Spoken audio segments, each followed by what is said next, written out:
Hello everybody and welcome to Let's Play Tyranny! Oh yes, I'm really looking forward to this one. Might be a bit of a surprise to some of you.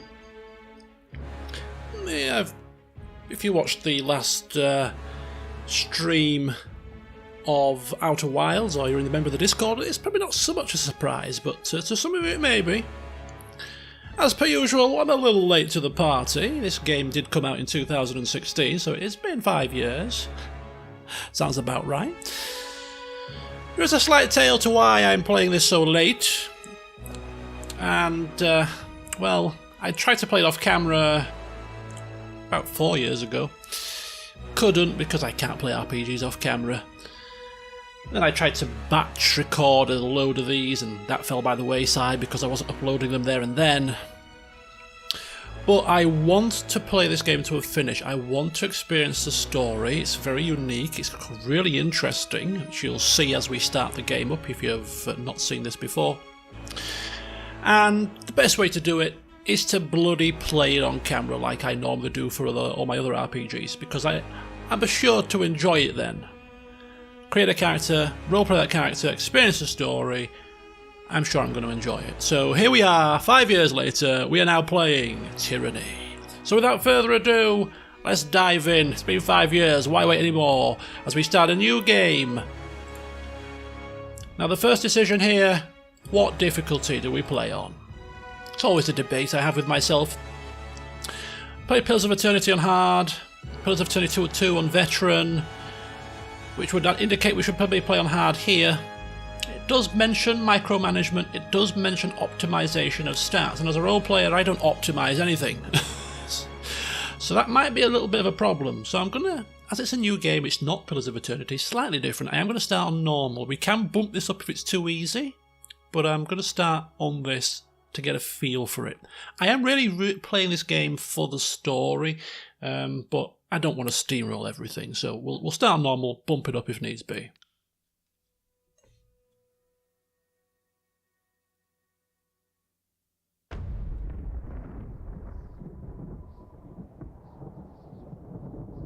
For over 400 years, the armies of Kairos the Overlord have swept across the known world.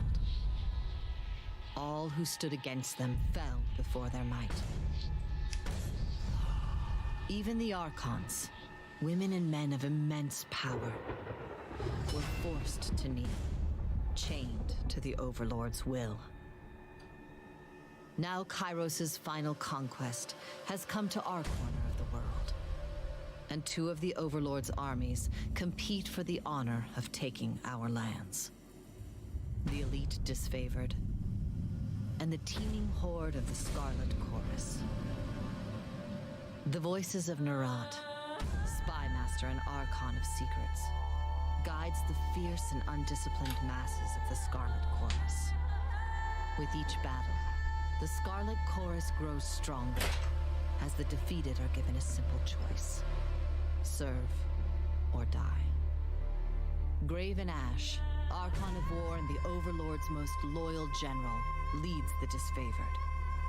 Though small in number, Kairos' ironclad legion has never met true defeat in open battle. Watching over the two generals is Tunon, the Adjudicator, Archon of Justice, eldest of Kairos' minions. Tunon brings Kairos' laws to newly conquered lands, aided by the Fatebinders, judges and executioners of the Overlord's laws. You were among the youngest of the court of Fatebinders when Kairos' armies came to our lands. How could we have known that the fate of thousands would rest in your hands?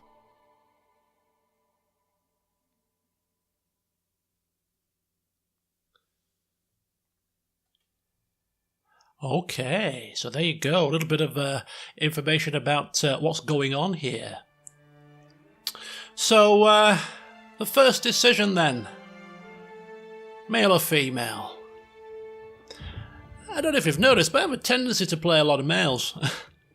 Shalar and Susan from Knights of the Old Republic 2 and Fallout 4 spring to mind as two females that I've played, maybe the only two females that I've played in any games that I've, RPGs that I've created characters for.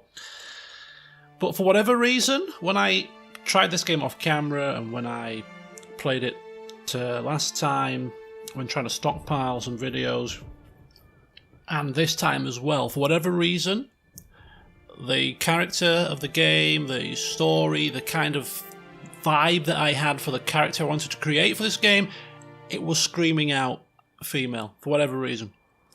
So we will go with a female for a change. A little bit of blurb about how females fit into the various societies here. The Northern Empire, which is where we've come from, which is now conquered land. Women enjoy equal protections under the laws of the Overlord Kairos. In the southern lands of the Tiers, which is where we're trying to conquer, women may crew a ship, but only men may own or captain a vessel. But in these southern lands, women, and only women, may own land and then bequeath it to daughters or sisters. Quite interesting. Now, as we progress through the game, there are going to be loads of these lore texts, and I'm not going to read them out as and when we come across them. I'm going to feed these into the gameplay through narrative, so you will get to see these or hear about these in more detail as and when we progress through the LP. And I love this music. So the next question then, a character. Who is going to be our leading lady? Now, I did have a bit of a faff trying to import some custom portraits in, because I don't like any of the original ones, and thankfully to Shelley on the forums I realised that I was trying to import my custom portraits into the C drive location where I used to have my games installed on Steam, completely forgetting that I 6 months ago installed a secondary hard drive for my Steam games.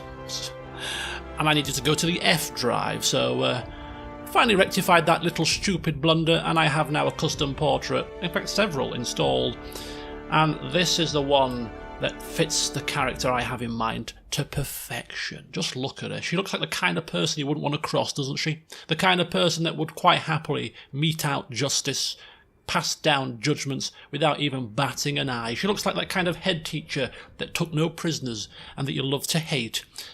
That is exactly the kind of character I have in mind here, and she fits that bill perfectly. So trying to recreate her with the limited options we have kind of lends me really to that. She looks a little bit younger there than she does there. She's in the late 40s, but yeah, there she is in all her splendour. So we now get to her backstory, and you'll be surprised to know, I'm sure, that I'm playing as a mage. Shock horror. But the backstory we have here is a little bit different to the backstory that actually happened, because our character was not a guild apprentice, as it quite clearly says here. No, she was far more than that, my friend. She was the guild master, one of 3 guild masters of the 7 Tree Guild. She was an apprentice at some point. She was a member of the guild for 20 years. But, yeah, she rose through the ranks and eventually became one of 3 guild apprentices. One of the youngest guild apprentices of, the guild's history. She taught students numbers, letters, law, and magical theory and spellcraft. That's what she did. The guild was part of her life. As I said, for 20 years. She made friends, colleagues, acquaintances, had the respect of her peers and some of the students that didn't cross her, of course. And that was all snatched away rather horribly when the voices of Narat came through and disbanded the guild and spread all the members across the 4 corners. He wanted numbers into the army for the upcoming war with the Tiers, completely overlooking the fact that for the past 20 years we trained many capable sages and mages that were put to good use within Kairos' armies for earlier conquests. That didn't even enter his mind.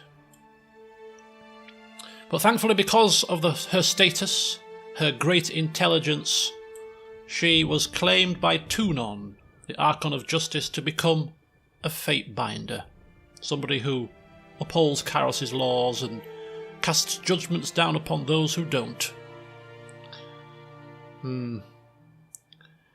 So, yeah, there we have it. That's a little bit about our character. In terms of her outlook and her plans, she's, as you can imagine, having her livelihood, her life ripped apart and taken away from her. She's got a little bit of a dislike for the voices of Nerat. You cross this woman and she will hold a grudge. So expect them to be a bit of friction between the two of them as we progress through the story, if the game allows that, of course. Second of all, she's a Fate Binder now. She can't change the past, she can only crack on with the future. She's a very determined woman, very intelligent, and she wants to excel at all she does, and so she will do exactly the same as a Fate Binder. She will become the best Fate Binder there is, and her ultimate goal, if at all possible, is to ascend to that of an Archon herself. We'll see if that's a possibility, but she will do all she can to achieve that end, which means that she will be upholding Kairos' laws to the letter, and she will have no troubles punishing those who don't. Because she is a very cold individual. She's not nasty, but she's just very down the line. Everything is black and white with her. You've either done right or you've done wrong, and if you've done wrong, she has no qualms dishing out the appropriate punishment. Don't cross her, because she's not a woman to be crossed. Very straight-laced. As I said, picture that headmistress, that head teacher, old school. You just didn't want to get on the bad side. Shock spells, cross spells, she's going to be all-encompassing, all magic casting. Which lends me on a little bit to a slight explanation, really, about, if you take a look at her portrait, for instance, she's a little bit of an older lady, she's in her 40s, she's a guild master. In RPGs, it's very difficult to create, sometimes, characters that are already older, already experienced. Sometimes I have the urge to create a big grey-bearded, grey-haired, wizened wizard. But doing that in an RPG where you start as level 1 is often a bit of a conflict. But in this game, you cast spells for simplicity's sake. It's a little bit more complex than this, but you generally speaking cast spells from sigils, and when the upheaval happened at the guild, she lost her sigils. She was pretty much whisked away in the dead of night. Sigils were lost in the upheaval, and she needs to come across new sigils again when she's travelling through her adventures, and that's when she will start to cast the spells that she knows all about, of course, from her teachings. But that kind of explains why she starts out with so few spells, and why it's a bit more plausible crafting a bit more of a older character in this game, which I quite like. Okay, a banner. I like that one. Looks like Sergeant Stripes. She's all about justice and law. Police, ex-police officer here. I like the look of that. Works for me. And finally, her name. Calvina. Guildmaster Calvina, as was now Fatebinder Calvina. We'll see how she gets on. Attributes. These are our starting attributes. You level up, and you can put a point into attribute every level up, I believe. But she's not the mightiest individual, quite slender. Relies on her magic rather than her brute strength. Quickness. Yeah, fair bit of quickness, giving her reduced cooldowns, which is going to be very useful. But she's all about the wits, the intelligence. Very clever individual, as you would expect from a guildmaster. Got a very good ability to observe their surroundings, pick up on clues, and rather handily, this attribute also increases spell strength, as well as magic defense. And then we have skills, weapon, magic, and support. We'll start from the right-hand side. Law is the be-all and end-all. Given her training, we'll try to max out Law as quickly as possible. Subterfuge, kind of linked, I think, to Wits. Well, it is linked to Wits, in fact. So that's going to be relatively high. She has that ability to detect hidden traps, devices, using that wit, using that sharpness to pick up on the finer details. These are her innate magical abilities, so these will be leveled up. And she will be using a magic staff. Now, all of her skills actually level up through use. It's very much like Skyrim. The more you use something, the more it levels up. But we can train these skills with trainers as well to boost them. So we'll see how these develop as the campaign progresses. So there you go. Here is Calvina. You've had her backstory. You know a little bit about her personality, her ambitions, a bit of a potential rivalry. Now let's see how she fits in with the conquest of the Tears.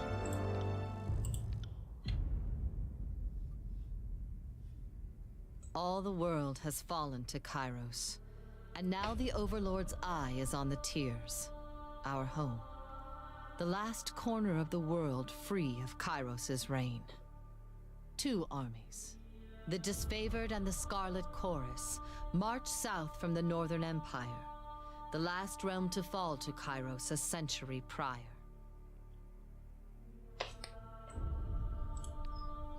In the early days of 428, Kairos' armies arrive at the Gates of Judgment, the mountainous border that we Tearsmen so long believed unassailable. Unable to agree on a unified plan of defense, the various leaders of the Tears sit and wait for each other to deal with the conquerors, until it's too late.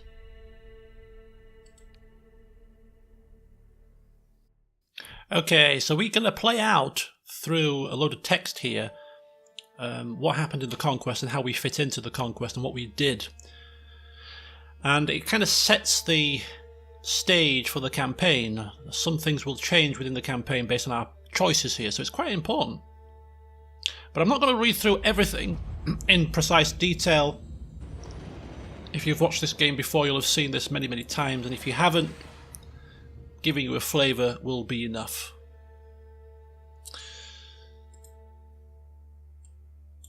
The Bastard City stood on the northern border between Kairos' empire and the Tears. Built upon a natural harbour at the crossroads between realms, the city was a nexus of commerce. To the Tears, it was the centre of all wealth. To a northerner, it was little more than a backwater trading post. Its symbolic status as a gateway to the continent made it a natural first target in Kairos' military conquest. Circumstances were ideal for you to prove your worth as a soldier in Kairos' armies. Taking this city would send a message to the rest of the Tears. Kairos' will is insurmountable. 2 choices. This one is a frontal assault, which we're not going to be getting involved with. This one, however, is a bit more up our street. History would remember the Gates of Judgment as the first battle of the conquest, but the real combat unfolded with advance units of both armies, preparing for the coming war. The Disfavored and the Scarlet Chorus each had a plan to infiltrate the capital city. Which army did you join? Well, Calvina is certainly not joining the rebellious rabble that is the Scarlet Chorus as they raid villages, no. She prefers a bit more order. She lent her skills to the Disfavored. The Disfavored scouts to capture a border garrison.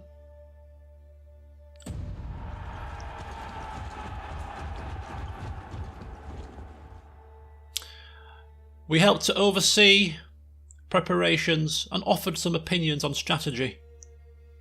And when the clashing of swords and spears fell to silence, followed by the cheering of Disfavored scouts, it came as no surprise that we were victorious.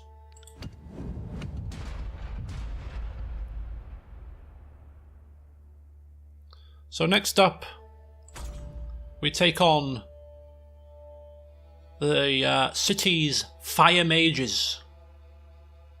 Too barbaric to use their powers responsibly, the unbridled practitioners needed to be stopped. And how did we set about doing that?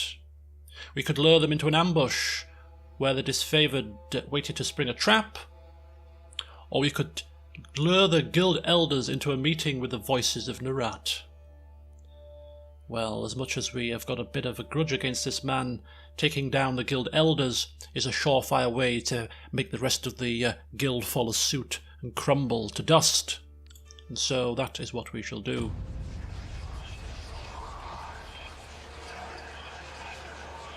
There were few who could describe what horrors the Archon of Secrets visited upon his enemies during the Conquest. Whether the Elder Mages knew little of the Archon's reputation or met with him out of curiosity, it didn't matter. Once the flap of the tent closed, none of them were heard from again, save for a strangled cry of alarm that ended just as swiftly. Leaderless, the school of Wild Wrath fell into disorder, and their remaining members were slain by the disfavoured or conscripted into the Scarlet Chorus. And our tactics meant that we got to the bastard city ahead of the main armies, our work softening the city defences for the arrival of the main force. But there was one more thing to do, another gesture that would give us an even further advantage. What did we do? Well, we're not a jeweller, and we're not overly stealthy. So instead, we converted the poor and disaffected into an hidden army of the Scarlet Chorus. Once the dust settled, the army wished to bolster their troops with these sleeper cells, and for that we gained Searing Palm. Quite handy.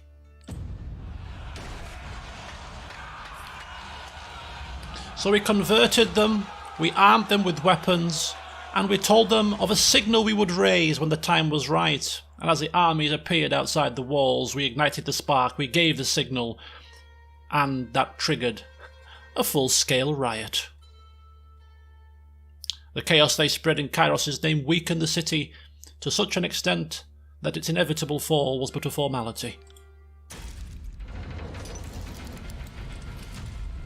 And so the city fell. The bastard city settled into a new state of normalcy, with every tower displaying Kairos' banner. Your name was whispered alongside rumours of a decorated career to come. The armies divided into two fronts and migrated south. Tunan sent word that you were to join the next frontier of Kairos' conquest, either as judge and overseer of the settlement of Levien's Crossing, or as a war advisor with the armies advancing into the realm of Apex. Well, we're a fate binder. We do judging and overseeing.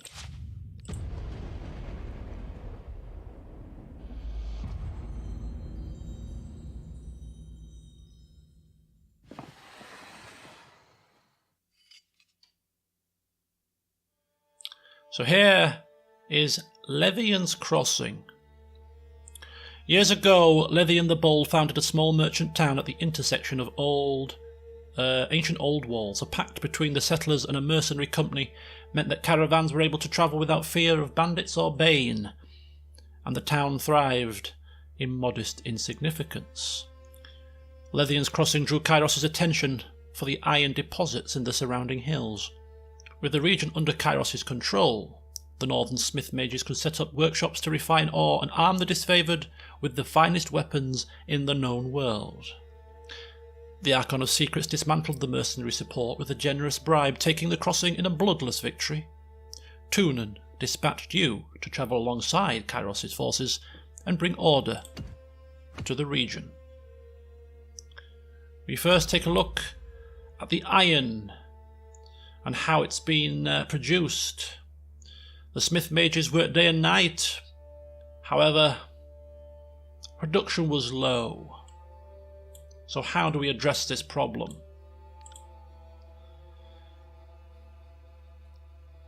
We could take the refugees from the Scarlet Chorus and force them to serve in Kairos' military. repurposing them to haul wagons for iron, hauling the iron for the smith mages. It will be inconvenient for the Scarlet Chorus, of course, but it's work that is certainly got a very strong purpose. Alternatively, we could conscript the help from a local tribe of beastmen, giving them access to the secrets of iron. Not something that we wish to do. So instead, yes, we will take those refugees, we will repurpose them, and have them haul wagons of iron for the smith mages. The population of Levien's Crossing had swelled from the emptying of lands destroyed by Kairos' armies. Although the Scarlet Chorus fought to keep the refugees under their control, the need for production could not wait. The new recruits were reassigned to haul iron ore from the treacherous mine shafts, labour more befitting slaves than Kairos' artisans. Though the disfavoured grew stronger with the advantage of more weapons, the Scarlet Chorus diminished as their ranks found themselves with one less opportunity for growth. They'll get some more, it's no problem. And then we start to divvy up the extra weapons. We are being bribed from both sides, suggesting that they should be the ones to receive the additional weaponry. We could give in to the bribes and let the disfavoured have the iron. We could do the same for the Scarlet Chorus. This is a break of tradition. By tradition, the disfavoured should get it anyway, so rather than risk being known as a fate-binder that's hand is swayed by coin, no. Our straight down the line Calvina remains neutral. No changes of dispensation, and even further punished those who tried to bribe you twice. They did try to bribe her twice, and deciding that enough was enough, she ordered the commanders flogged in view of their armies, letting pain and humiliation teach them where reason had failed. But tragedy struck when a mercenary hired by the voices of Nerat, what a surprise, injured a forge-bound artisan, leaving him unable to practice his craft, and so we had to leave a garrison behind to keep law and order in the place, and we have to pick one or the other. And of course, the disfavoured are much better served to garrison this place, leaving some kind of unruly band to do so. We dread to think what would happen. The disfavoured placed a modest garrison in the settlement of Levien's Crossing. Though the force was larger than might be needed to police the small settlement, protecting the forge-bound ironsmiths became the true agenda of the defence force, as these magical craftsmen kept the disfavoured invasion force suited in iron. Relieved at the departure of the Scarlet Chorus, the citizens of Levien's Crossing felt they got the least of two burdens. You received word from Graven Ash thanking you for your decision. The forge-bound and their weaponry could not be entrusted to the voices of Nerat. A point at which we can probably agree.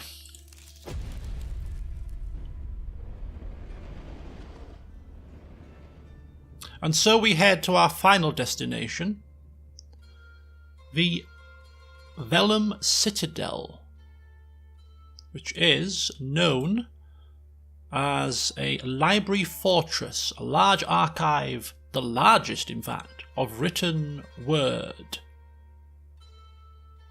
As a mage ourselves and a guildmaster, this is a place we take great interest in.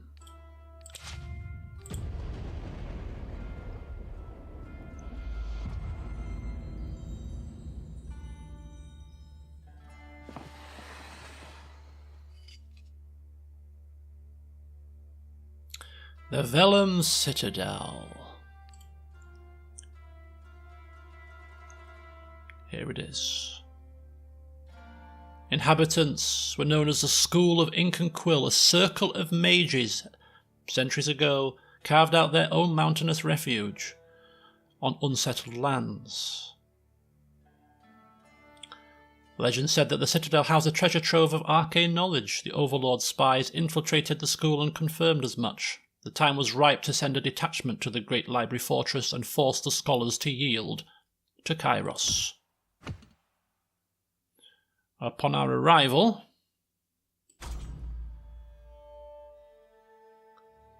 we marched towards the Citadel expecting an orderly surrender.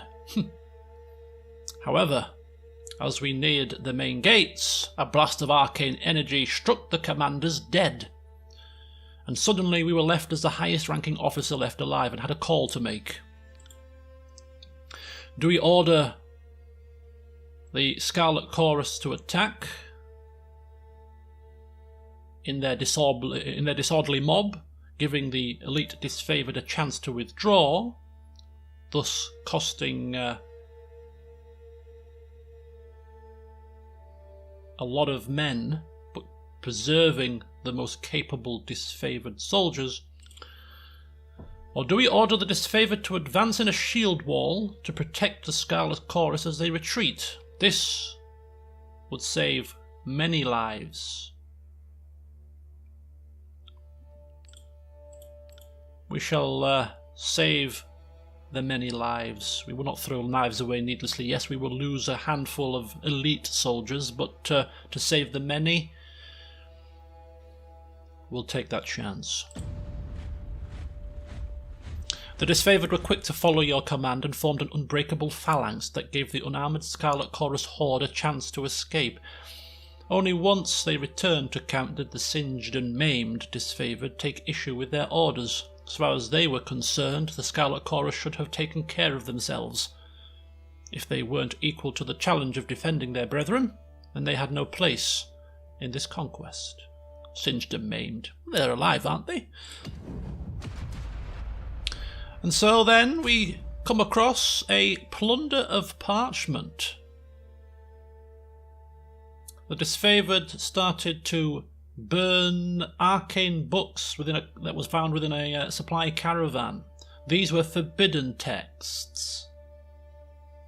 However, the Scarlet Chorus rescued the tomes from the flames and attacked. We have a decision to make as a fate binder. Our word is law and will be final.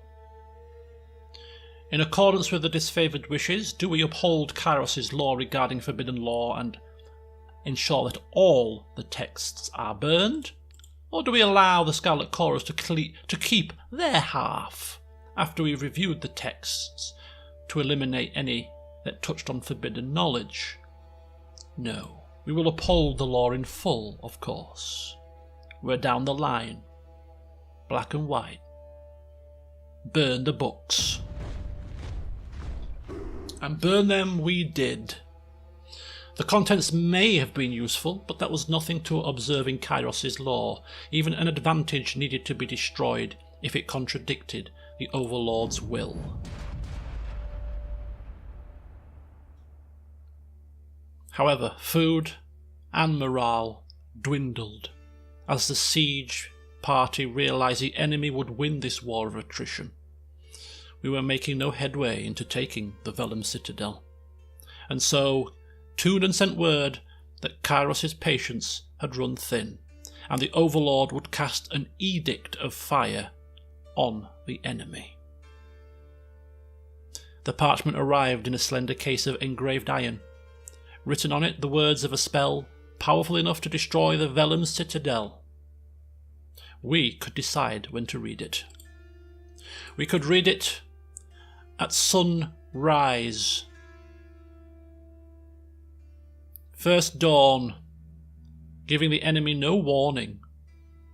Although there are some Scarlet Chorus spies within the Citadel that would be sacrificed should we do this. To save those spies and give the enemy a chance to escape, we could read it at sunset. Why would we give advance warning? The enemy have dug their heels in. They have set their stall out, and so we will read it straight away. Calvina read the edict as the new sun rose behind the citadel, casting a long shadow in its wake. She was the last to see that hall of knowledge, the moment before the devastation. The earth shook, and red-orange light glowed in the foundation of the sprawling citadel. Bubbling up from under the library, a torrent of lava heaved with explosive force, gushing from the windows and between loose bricks, melting hostile trenches in the surrounding land. The mages awoke to smoke and fire. For most, it is already too late. Only a handful of bewildered mages escaped the smouldering collapse of the massive library fortress. Kairos' will be done.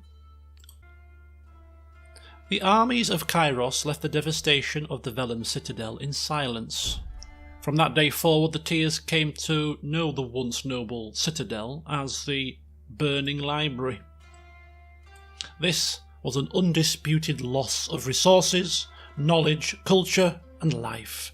But a message had been sent. The Overlord will not tolerate defiance. You didn't have long to rest before Tunan called you into service once more. You were one of the last to depart from the mountains, and as you journeyed off, you spotted a few campfires within them. They were mere specks dwarfed by the inferno, the last gasps of survivors, or perhaps looters, from Kairos' armies, bored and daring enough to pick through the ashes.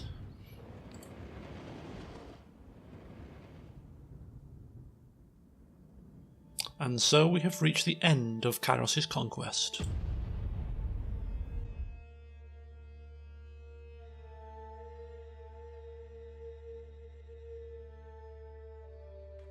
The year is 431, and Kairos' invasion has shattered all major opposition in the tiers. The Younger Realms, the Bastard Tier, the Free Cities. All who defied Kairos lay broken by battle, or bowed in surrender.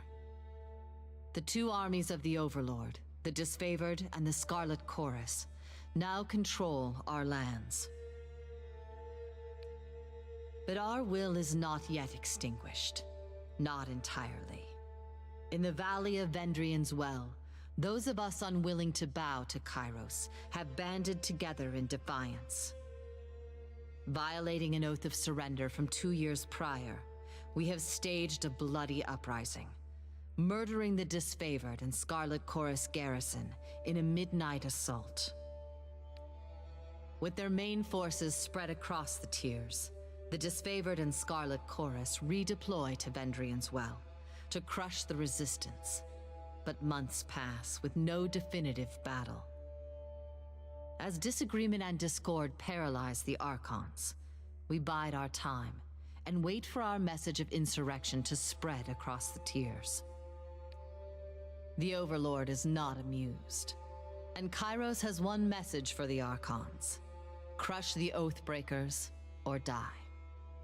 Kairos backs this threat with an edict, a magical commandment that can slay all in the valley should the order be ignored.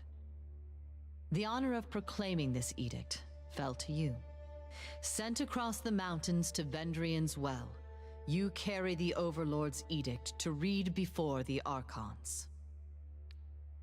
As you finally make your way through the winding mountain passes into the valley, the ground trembles, and Kairos' magic seals the way behind you. You are trapped in Vendrian's Well, with Kairos' armies and the Oathbreakers. The only way to survive is to fulfill the terms of the Overlord's edict, in any way that you can.